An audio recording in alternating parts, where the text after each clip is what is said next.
las razones de Estado sobre el tráfico de drogas, soberanía y biopolítica en la narconarrativa mexicana contemporánea. Como no puede exagerarse, recordémoslo, una vez más, la insólita violencia atribuida al narcotráfico durante la presidencia de Felipe Calderón 2006-2012 dejó en México un monstruoso saldo de 121,683 asesinatos y más 30,000 desaparecidos.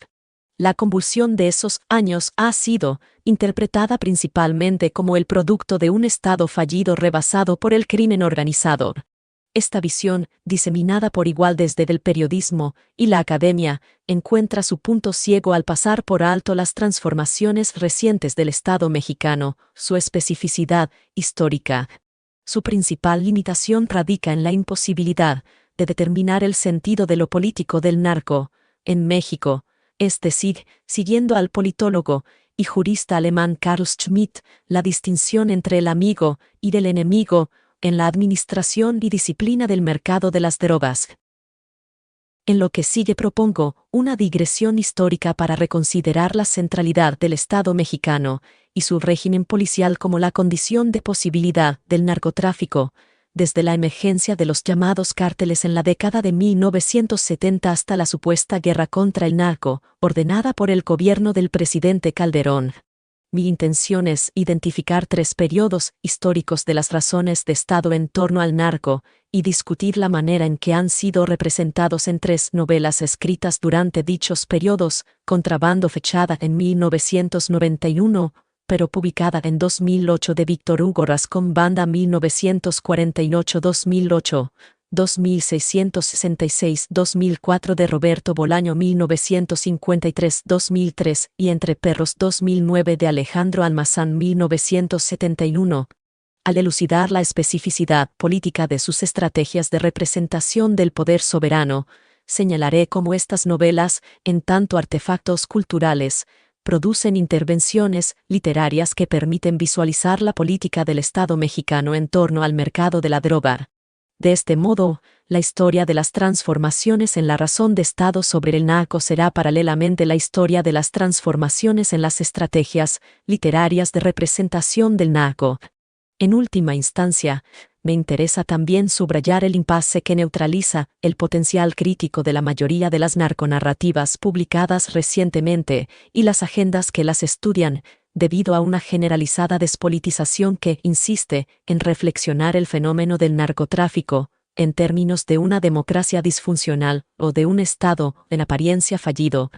Esto me llevará a concluir, con Michel Foucault, que la suspensión de la legalidad y su consecuente violencia implican ante todo la presencia absoluta, ordenada y eficaz del Estado. Dicho de otro modo, después de más de 121,000 homicidios y más de 30,000 desapariciones forzadas, ¿acaso el más agresivo programa de biopolítica en la historia moderna mexicana, lejos de ser fallido, el Estado mexicano ha prevalecido? En el análisis de las transformaciones de la soberanía del Estado mexicano y su relación con el narco, es necesario recordar, con el sociólogo Luis Astorga, que el tráfico de drogas en México se desarrolló bajo el control disciplinario absoluto del sistema político y policial del país. Para desarrollar las implicaciones de este importante señalamiento, propongo discutir 3 importantes momentos históricos de la relación entre el narco y el Estado. 1. El poder soberano del Estado del PRI que disciplinó al narco entre las décadas de 1970 y 1990. 2. El vacío de poder generado por la presidencia de Vicente Fox del Partido Acción Nacional PAN, de 2000 a 2006, cuando el poder soberano del Estado fue desafiado por ciertas gubernaturas y sus policías estatales y municipales con la consolidación del neoliberalismo. Y 3. La estrategia concebida por el gobierno de Calderón entre 2006 y 2012 como una guerra contra el narcotráfico que tuvo como objetivo real, en mi opinión, recobrar la soberanía del Estado sobre el narco a través de lo que Foucault denomina como el golpe de Estado. Este concepto, contrario a su acepción contemporánea, no significa aquí el derrocamiento del soberano sino la acción directa y absoluta del Estado para preservar su integridad. Ambas nociones Estado y soberanía han sido relegadas por décadas bajo la égida de los estudios culturales y solo han reaparecido en el horizonte de los debates de las últimas 2 décadas con la relectura de los trabajos seminales de Carl Schmitt y Michel Foucault, así como a través de las teorizaciones sobre el concepto del estado de excepción y la biopolítica, en particular con el trabajo de los italianos Giorgio Agamben y Roberto Esposito. Subestimar el poder del Estado conlleva un borramiento de las estrategias disciplinarias con las que el PRI mantuvo al narcotráfico bajo su política interna durante décadas de presidencias consecutivas. Como se verá, aún después del radical debilitamiento del Estado que produjo la caída del PRI, en el 2000, advierto que los efectos de esa extraordinaria política condicionaron también la supuesta guerra contra las drogas ordenada por el presidente Calderón y sin duda operaron en los intentos del presidente Enrique Peña Nieto por recrear parte del Estado policial concebido por el viejo PRI. 1. La Operación Cóndor y el nacimiento de los cárteles de la droga. En la primera parte de su novela El poder del perro, The Power of the Dog, 2005, el escritor estadounidense Don Winslow narra lo que él considera como el pecado original de la política de Estado sobre el narcotráfico. Se trata, como mencioné en la introducción del presente libro, de la Operación Cóndor, el operativo binacional por medio del cual los gobiernos de México y Estados Unidos destruyeron entre 1975 y 1978 los plantíos de droga en el llamado Triángulo Dorado, la región montañosa ubicada entre los estados de Sinaloa, Chihuahua y Durango, donde se registraron desde finales del siglo XIX y principios del XX algunas de las primeras organizaciones de traficantes en México. El protagonista de la novela, Art Keller, es un agente de la DEA que participa en la Operación Cóndor y que en el transcurso de la siguiente década comprende que los narcotraficantes mexicanos, liderados por Miguel Ángel Barrera, un oscuro ex policía sinaloense, aprovecharán ese operativo militar para forzar un relevo generacional desmembrando la organización de Pedro Avilés, el primer traficante que transportó droga por vías aéreas. Con los jefes de la vieja guardia asesinados o en prisión, Barrera y otros jóvenes traficantes transforman el negocio en una federación en distintos puntos del país, pero con base en la ciudad de Guadalajara. Esta ficción, basada casi en su totalidad en hechos reales, dramatiza la manera en que la noción misma de cártel ocupará gradualmente un lugar central en el léxico que el Estado mexicano desarrollará para referirse al tráfico de drogas, sobre todo a partir de la década de 1980. La novela de Winslow consigue de ese modo condensar la historia moderna del narcotráfico dentro de la red geopolítica internacional, que lo convierte en una dimensión más del poder oficial. Resumo ese libro para discutir el imaginario cultural del narco en México porque en nuestro país simplemente no existe una novela con los alcances críticos del poder del perro. Por el contrario, el tipo de narrativa que predomina en México en torno a este fenómeno opera dentro de parámetros de representación en los cuales el papel central que el Estado tuvo y sigue teniendo en la evolución del narco, sobre todo a partir de la segunda mitad del siglo XX, aparece subestimado en el mejor de los casos o, con mayor frecuencia, ha sido totalmente borrado. El caso de la literatura no es aislado. De hecho, el objeto discursivo que académicos como José Manuel Valenzuela, Juan Carlos Ramírez Pimienta, Rosana Reguillo y Gabriela Polit estudian como narcocultura emana de un paradigma de representación a priori configurado y diseminado desde el poder del Estado. Este paradigma sobrevalora la relevancia de los incorrectamente llamados cárteles de la droga para deslindar a las instituciones oficiales de esa actividad criminal y a lo largo de décadas ha adquirido densidad histórica por medio de una práctica discursiva que ha cobrado una inercia propia. La narrativa oficial permea varios campos de conocimiento sobre el narco, como el periodismo, la academia y ciertas producciones culturales. En una ponencia, leída en 1997, Luis Astorga ya señalaba que los imaginarios culturales sobre el narco son en su mayor parte el resultado de un proceso de construcción e imposición de sentido cuyo monopolio ha sido detentado por el Estado. De hecho, El discurso del narco, articulado desde el Estado, domina actualmente el campo de producción cultural, como discutí en la primera sección de este libro, salvo en contadas excepciones a las que me referiré después. Y aunque esta mitología influía principalmente en corridos y películas de bajo presupuesto, en las décadas de 1970 y 1980, ahora también opera en el campo literario, sobre todo en los últimos 10 años, con una proliferación de narconovelas que reproduce la lógica discursiva por medio de la cual se han borrado las relaciones de poder que subordinan al narco ante el poder oficial. Volviendo atrás, no obstante, recordemos que, hasta la Operación Cóndor, lo que ahora nombramos con la imprecisa noción del narco constituía en realidad una dispersa y discontinua red de criminalidad, principalmente en regiones del norte, sometida por los poderes oficiales locales.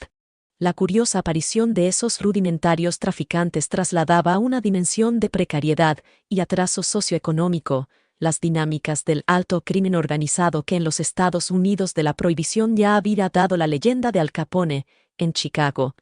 Lejos del glamour de los bootleggers, Astorga anota que a los contrabandistas sinaloenses de mediados del siglo XX, por ejemplo, se les concedía el dudoso mérito de haber transformado Culiacán en un nuevo Chicago con gángsteres de Huarache.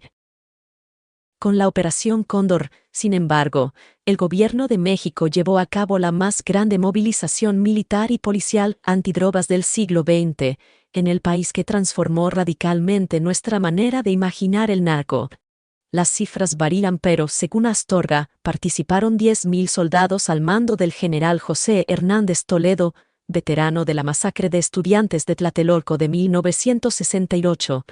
El historiador Froilán Enciso registra 5.000 soldados y 350 agentes de la PGR, además de 40 aeronaves utilizadas en combinación con telecomunicaciones, fotografías aéreas, helicópteros y entrenamiento proporcionados por Estados Unidos. El periodista estadounidense Dan Bauman nota que, sin ninguna resistencia, el gobierno mexicano aceptó rociar los plantíos de droga en Sinaloa con 2,4-D, un defoliador similar al agente naranja. Por su propia cuenta, el gobierno de México decidió también recurrir al paraquat, un herbicida producido en Inglaterra que en varios países ha sido utilizado para cometer suicidio y asesinatos, pero que en Sinaloa se aplicaría a la marihuana. Y aunque la presidencia de Jimmy Carter fue responsabilizada por alrededor de 500 toneladas de marihuana contaminadas que se introdujeron en el mercado de drogas estadounidense, Baum recuerda que Peter Bourne, consejero de la política antidrogas de Carter, testificó en el Congreso de ese país que él personalmente intentó disuadir sin éxito al Procurador General de la República en México para que desistiera del uso del paraquat. Ignorando este grado de complejidad, con frecuencia se reduce la política mexicana antidrogas de dos maneras: o es entendida como una mera relación de subordinación ante la hegemonía de Estados Unidos, o bien es interpretada como el resultado de una ineficaz contingencia política ante la amenaza del crimen organizado. Estas visiones pasan por alto que, hasta mediados de la década de 1990, el PRI administró con eficacia una red de soberanía que le permitió articular un juego geopolítico, en el cual el narcotráfico fue objeto de la más rigurosa disciplina de los mecanismos policiales de Estado y su soberanía. Entiendo aquí el concepto de soberanía, con Carl Schmitt, como la facultad del Estado para decidir su curso de acción en torno a una situación de excepción. El estado de excepción implica para Schmitt conflictos políticos o económicos que requieren medidas extraordinarias y que, como en el caso mexicano, suscita acciones concretas que en poco o nada reflejan el marco de legalidad.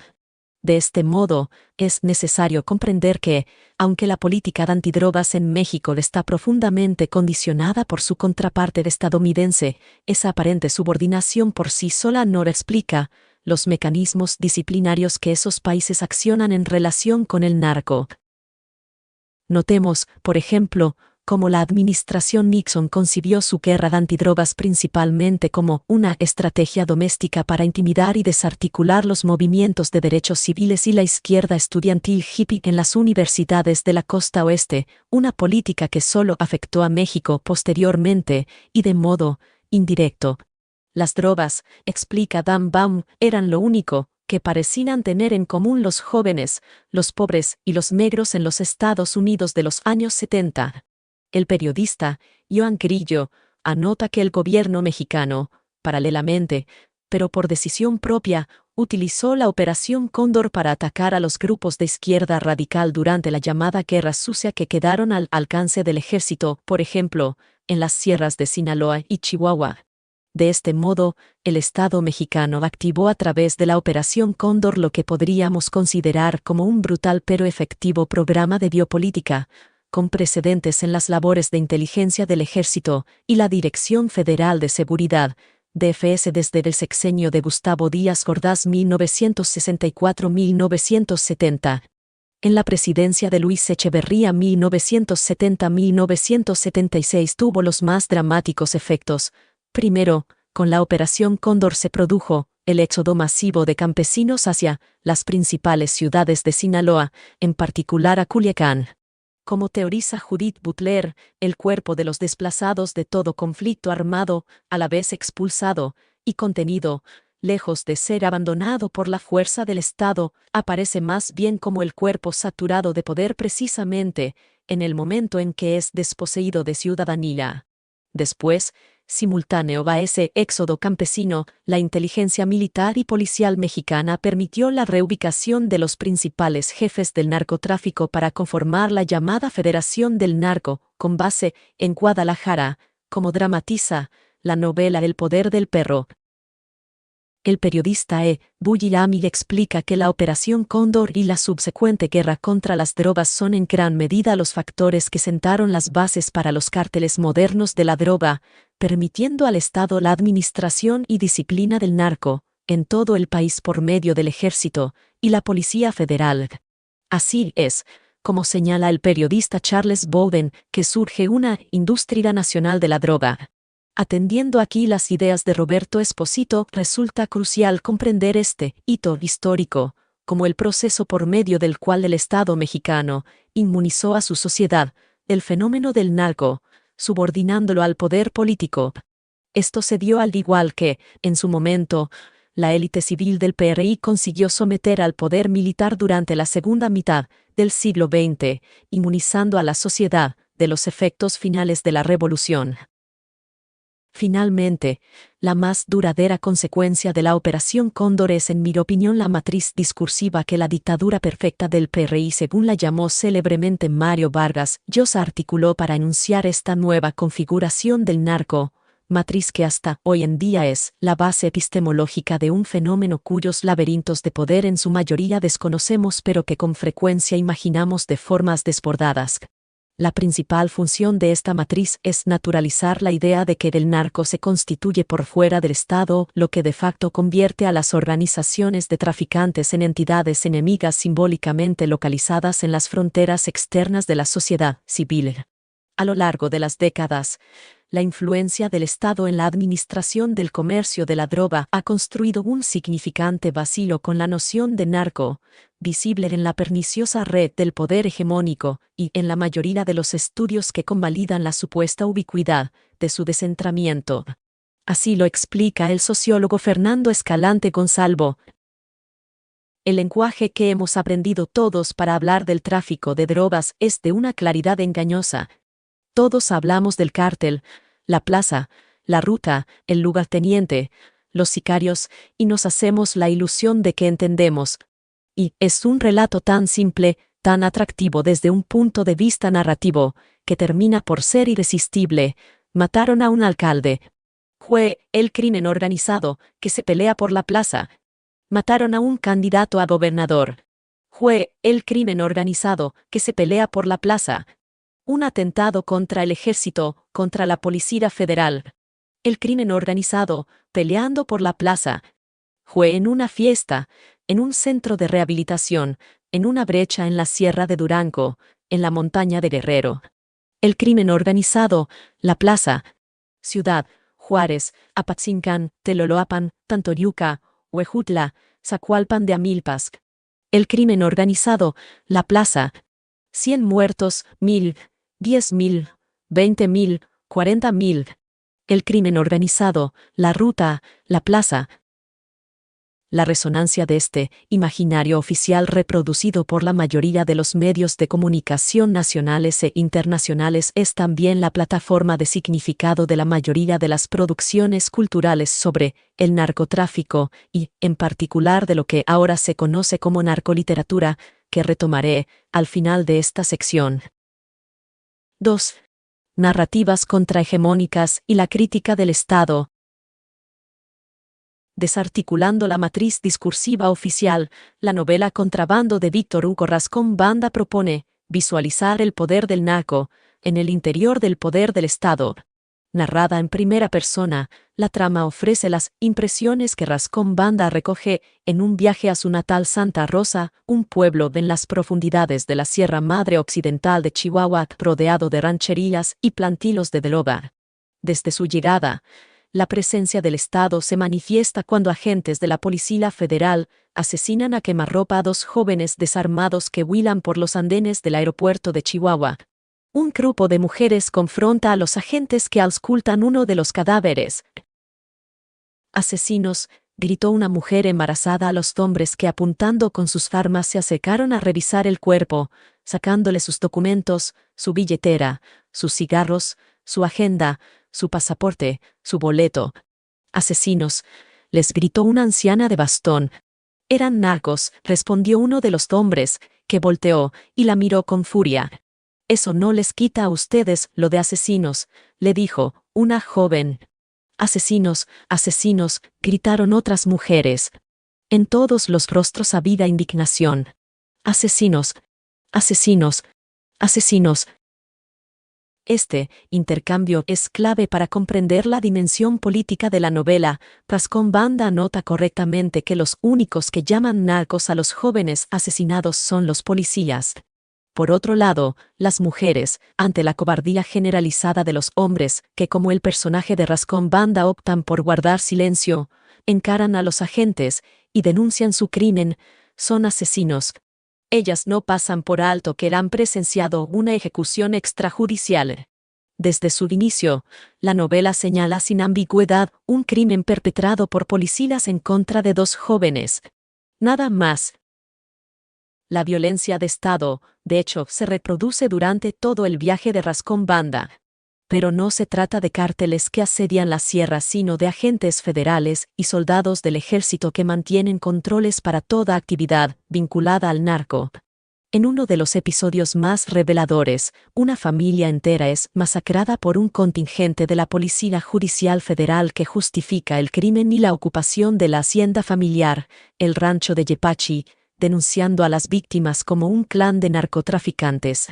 Damiana Carabeo, la única sobreviviente de la masacre, narra cómo después de pedir ayuda a agentes de la Policía Judicial Estatal conocidos de su familia, al llegar a la hacienda son también asesinados por los federales. Damiana es después obligada a posar en una rueda de prensa con un rifle de alto poder mientras es fotografiada por los periodistas. El encabezado de la nota publicada al día siguiente resume las dinámicas disciplinarias del Estado policial. Golpe al narcotráfico, 24 muertos y 9 heridos. Enfrentamiento entre narcos y la Policía Judicial Federal. Masacre en el rancho de Yepachi, nido de narcos. Judiciales federales contra judiciales del Estado, ganaron los federales. Capturaron a Damiana Carabeo, cabecilla de una banda de narcos. Contra las versiones oficiales, Rascón Banda y los habitantes de Santa Rosa padecen los efectos de las brutales incursiones del ejército y la Policía Federal que reprimen constantemente a la población civil. Cuando Rascón Banda y su padre son atacados a tiros por soldados en un retén militar, su madre explica las posibles causas: tienes una mirada extraña y una pinta que te perjudica, miras como narco o como judicial, que para el caso es lo mismo. Y además vistes como ellos. A pesar de haber obtenido, en 1991 el premio Juan Rulfo, Contrabando permaneció inédita hasta 2008, publicada póstumamente tras la muerte de Rascón Banda ese mismo año. Fernando García Ramírez lee Contrabando desde el contexto inmediato de su publicación y afirma que la novela nos sirve para comprender por qué la guerra contra los cárteles emprendida por el gobierno es una guerra perdida. Rechazando este anacronismo, propongo recontextualizar la novela como un evidente producto de su época, mostrando una imagen del estado de excepción que prevaleció durante las décadas de 1970 y 1980, cuando en México, la delincuencia organizada, como explica Edgardo Buscavida, era gestionada por el Estado mexicano, asignando mercados, bienes y servicios ilícitos a cada grupo criminal que trabajaba bajo el control oficial. En la sociedad de contrabando, la disciplina del Estado se activa principalmente en los sectores rurales del país, al igual que la guerra sucia contra los grupos guerrilleros de izquierda radical en las décadas de 1960 y 1970. Y si, como advierte García Ramírez, a principios de los 90 nadie quería ver lo que estaba sucediendo, esto se debió en parte a que el narcotráfico no había sido representado en la literatura como un agente independiente del poder del Estado, según lo describen actualmente los discursos oficiales y la imaginación popular, como analizaré hacia el final de este ensayo. Tras la adopción del neoliberalismo como guía de las nuevas estructuras de gobierno en las presidencias de Miguel de la Madrid 1982-1988 y Carlos Salinas de Gortari 1988-1994, el proceso de gradual desmantelamiento del Estado policial llegó a su punto máximo con la derrota del PRI en la elección presidencial de 2000. Con ello se produjo la fragmentación del poder político, que en la presidencia de Vicente Fox 2000-2006 tuvo como resultado la inexistencia de una política de seguridad de Estado que, según Astorga, permitió un mayor grado de autonomía de policías, militares y traficantes respecto del poder político. Esta reconfiguración del poder es uno de los principales temas que la crítica ha pasado por alto en la novela 2666 de Roberto Bolaño. Del otro lado de la inmunidad, el narcotráfico, en 2666 sugiere una red local de complicidades oficiales y extraoficiales que en Santa Teresa regula el flujo de drogas sin la intervención de fuerzas federales. Un ejemplo de ello es el episodio en que Pedro Negrete, jefe de la policía de Santa Teresa, contrata al joven Lalo Cura para trabajar como hombre de confianza de su compadre Pedro Rengifo, un prominente empresario local. Cuando Lalo Cura salva la vida de la esposa de Rengifo durante un atentado perpetrado por dos sicarios, entre ellos un policía estatal, Negrete decide convertir a Lalo en detective, pero es hasta mucho después que Lalo comprende. Así que Pedro Rengifo es narcotraficante, dijo Lalo Cura. Así es, dijo Epifanio. Si me lo hubieran dicho no lo habría creído, dijo Lalo Cura. Rengifo, además de empresario, es también un narcotraficante. Esta íntima relación entre policías locales, empresarios y narcos es aludida más adelante cuando otro policía comenta con Lalo Cura el asesinato de la reportera de radio, Isabel Urrea, cuya agenda personal revela en la investigación del crimen ciertos aspectos del orden político local. Encontré los teléfonos de 3 narcos. Uno de ellos era Pedro Rengifo. También encontré los números de varios judiciales, entre ellos un jefazo de Hermosillo. ¿Qué hacían esos teléfonos en la agenda de una simple locutora? Los había entrevistado, los había llevado a la radio. Era amiga de ellos. Y si no era amiga, ¿quién le había proporcionado esos teléfonos? Misterio. Como hemos visto, la sutil diferencia entre contrabando y 2666 radica en la ausencia del Estado federal en las dinámicas regionales del narco, donde los soldados y los agentes federales son reemplazados por policías estatales y municipales con nuevos pactos políticos que producen a su vez nuevas formas de biopolítica. 3. El impasse crítico de la narcoliteratura. Tras la sospecha de fraude en las elecciones presidenciales de 2006, algunos analistas sugirieron que la guerra contra el narco, declarada por Calderón, que implicó el despliegue de decenas de miles de soldados y policías federales, fue concebida únicamente como un intento mediático para legitimar su autoridad. Pero, Como explica Luis Astorga, esta tesis resulta insuficiente porque pasa por alto que la necesidad de poner orden es real y urgente para la razón de Estado, que buscaba recuperar la soberanía fragmentada entre los múltiples territorios policiales semiautónomos que surgieron en estados como Chihuahua, Nuevo León, Tamaulipas y Sinaloa. Es posible visualizar la acción concertada del Estado contra enemigos específicos al advertir, como explica Fernando Escalante Consalvo, que antes de la militarización del país, la tasa de asesinatos a nivel nacional había mostrado un decidido descenso. A partir de 2008, con la intervención del Ejército y la Policía Federal, la tasa de asesinatos en varias zonas del país se incrementó en hasta un 1000%. Un estudio del Centro de Análisis de Políticas Públicas muestra que la mayoría de esas víctimas eran hombres de entre 20 y 40 años de edad, de clase baja y con una educación mínima, mientras que el perfil de los presuntos sicarios detenidos por las autoridades solo difiere en que en promedio eran 5 años más jóvenes. Por su parte, un estudio del Programa de Política de Drogas del Centro de Investigación y Docencia Económicas sí demostró que el índice de letalidad perfecta creció dramáticamente durante la supuesta guerra contra el narco, ordenada por Calderón. Entre 2007 y 2011, según el estudio, el 86.1% de los civiles asesinados que presuntamente confrontaron a las fuerzas federales fueron abatidos con letalidad perfecta, es decir, en ataques donde solo se registraron muertos, pero ningún herido. Todo esto sin investigaciones ministeriales que demuestren que los civiles asesinados tenían algún vínculo con el crimen organizado. La Marina tiene el mayor índice de letalidad, 17.3 muertos por cada civil herido.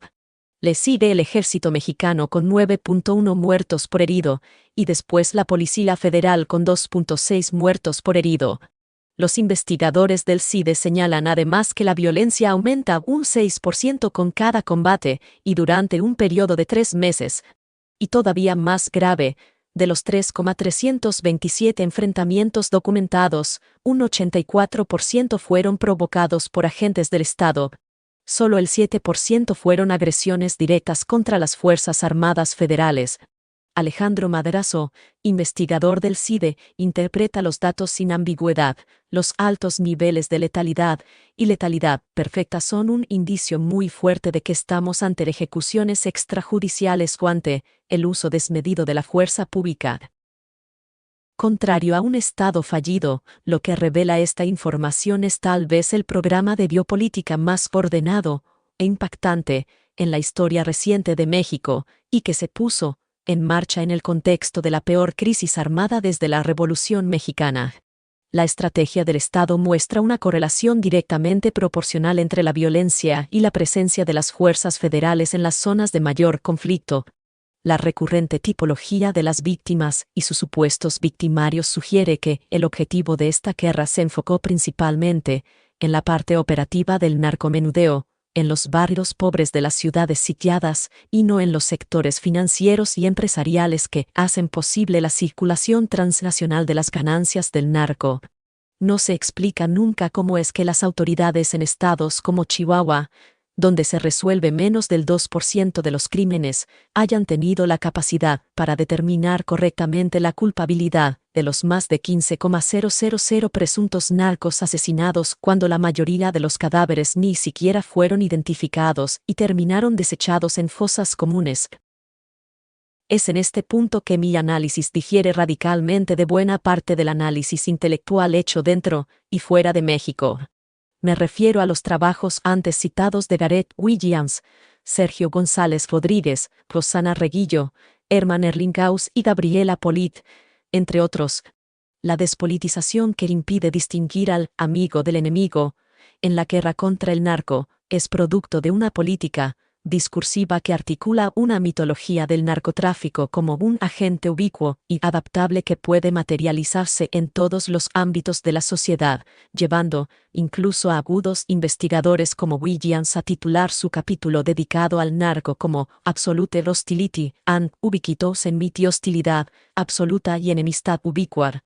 Estos acercamientos ejemplifican estrategias de análisis que, como en el caso de los estudios culturales más frecuentes, se estructuran de manera orgánica a la lógica constitutiva del neoliberalismo, la idea de una sociedad, donde el descentramiento del poder del Estado ha producido una red de vectores múltiples y aleatorios en la cual la distinción de lo político está siempre en un estado de dispersión en el mundo global.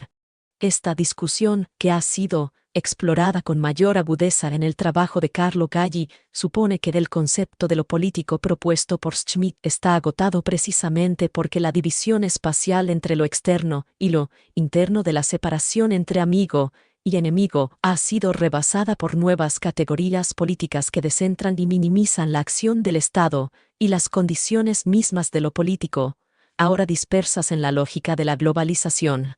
Asimilada en la mayoría de los estudios sobre el narco, esta crítica despliega de modo problemático la superficialidad de un saber recibido que imagina a un narco omnipresente, a la vez local y global, reificado como sujeto y objeto de toda manifestación de la violencia. Esta conceptualización del narco se corresponde así con las dinámicas de la economía global, reconfigurando la experiencia de la violencia en un modelo rizomático que abandona la hegemonía del Estado para suponer una discontinua horizontalidad de experiencias de la violencia que anulan la claridad de lo político. Advierto, sin embargo, que la lógica de la globalización asumida por los estudios culturales y por conceptualizaciones de lo político, como la imposibilidad de un Estado soberano, resultan insuficientes para comprender la presencia del Estado en México como la condición misma de posibilidad del narco. Al retomar el concepto de lo político como la distinción esencial entre el amigo y el enemigo, Carl Schmitt define las causas de una guerra civil como el antagonismo interno que debilita al Estado y en el que los agrupamientos de amigo y enemigo domésticos y no extranjeros son decisivos para un conflicto armado. Este punto es crucial porque, a pesar de los alcances globales que se atribuyen a los supuestos cárteles de la droga, el narco en México ha sido y sigue siendo un fenómeno esencialmente doméstico.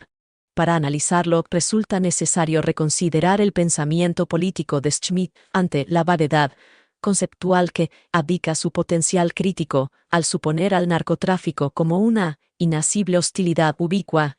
A diferencia del modo en que el Estado en Colombia confrontó la amenaza real del narco, el Estado mexicano mantuvo a las organizaciones criminales bajo una rigurosa subordinación hasta mediados de la década de 1990, del modo en que lo inscriben los violentos episodios de contrabando.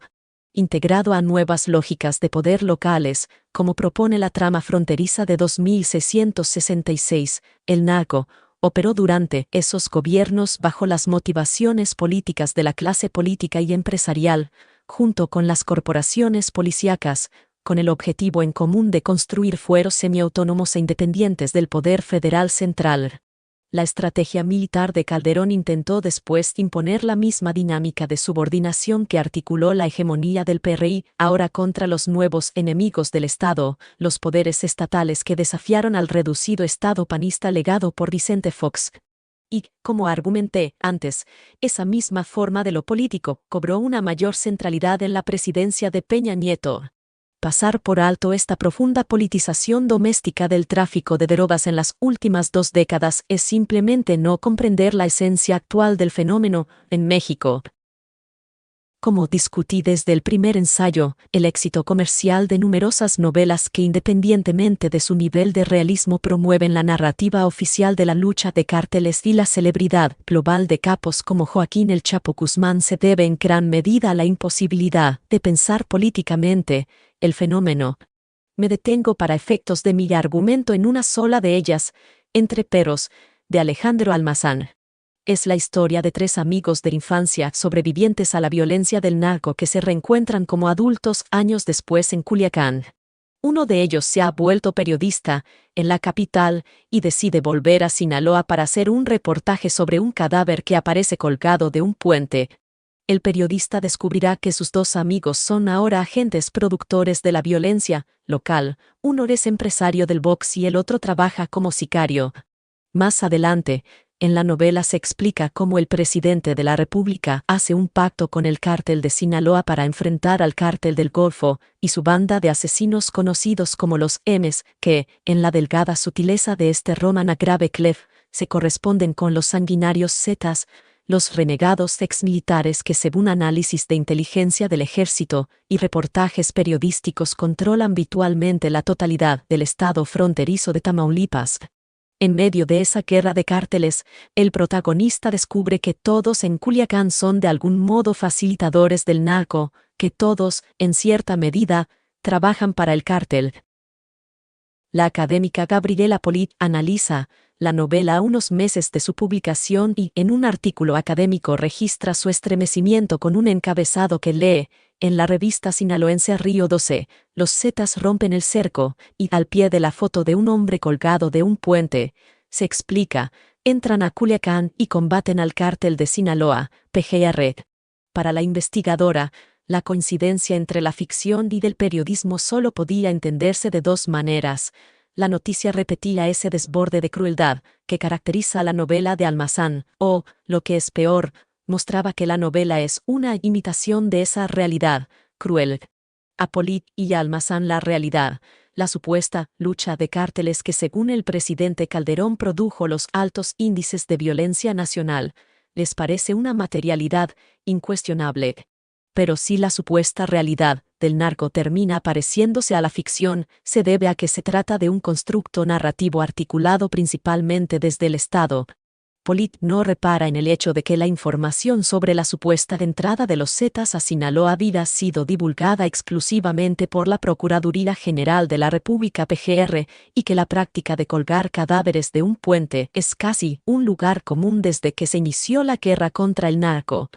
Ambas, la supuesta realidad a la que alude Polit y la novela de Almazán que la representa, están atravesadas por esa misma lógica discursiva por medio de la cual el Estado se distancia de los cárteles de la droga, posicionándolos por fuera de sus estructuras de poder y reduciéndolos a la función de un enemigo externo que amenaza a la sociedad civil y a su gobierno. Esta correspondencia exacta entre el discurso literario y el periodístico puede entenderse, siguiendo a Alain Badiou, como una reiteración ideológica de lo real, como en los teatrales juicios sumarios que Stalin utilizó para condenar a muerte a los disidentes del régimen, se activa lo que Badiou denomina pasión por lo real, es decir, la necesidad de insistir en un sistema de ficción discursiva que permita señalar constantemente la materialidad de lo real que es sólo perceptible desde lo simbólico.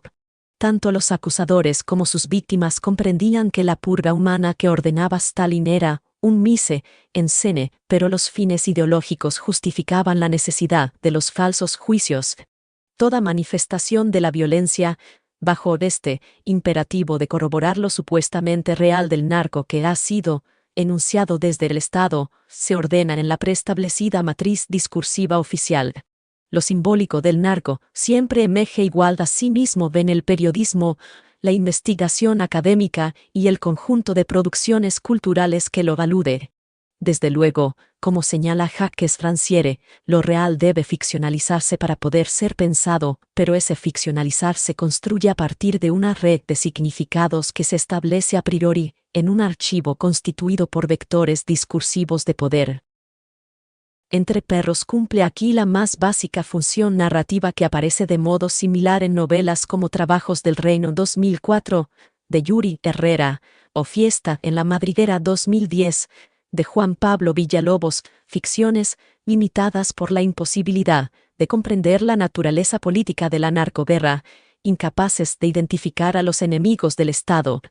Mientras que novelas como Contrabando y 2666 distinguen correctamente el sentido político del narco, las narconovelas más recientes renuncian a su potencial crítico al reproducir el discurso oficial que se deslinda de su responsabilidad, atribuyendo la violencia sin precedentes a imaginarios cárteles de la droga que aun en las ciudades más militarizadas consiguen siempre superar a las fuerzas del Estado. Vuelvo a Carl Schmitt a modo de conclusión. Palabras como Estado, República, sociedad, clase, al igual que soberanía, Estado constitucional, absolutismo, dictadura, planación económica, Estado neutral o total, etc., son incomprensibles si uno no sabe exactamente quién será afectado, combatido o negado por dichos términos. Determinar correctamente la identidad del enemigo es el resultado de una estrategia de representación que produce un saber crítico en torno al narcotráfico y que claramente visualiza las partes confrontadas en ese antagonismo. Al revisar las estrategias de representación que practican las novelas aquí mencionadas como artefactos culturales de sus respectivas épocas, advierto que las ficciones del narco, en la literatura contemporánea están dominadas por un imaginario oficial que permanece cómodamente invisible y a salvo de cualquier proyecto crítico. Una de nuestras consignas permanentes para superar ese impasse es aceptar que determinar la materialidad de lo político es una agenda que no puede abandonarse bajo retóricas conceptuales de la llamada globalización, tan descentradas e improductivas como el modelo mundial que imaginan. Más allá del vocabulario teórico vigente, la identidad específica de los enemigos del Estado deberá asumirse como esa agenda cuyo objetivo esencial será nombrar, como pedía Schmitt, quiénes entre nosotros serán combatidos y quiénes y bajo qué razón de Estado prevalecerán.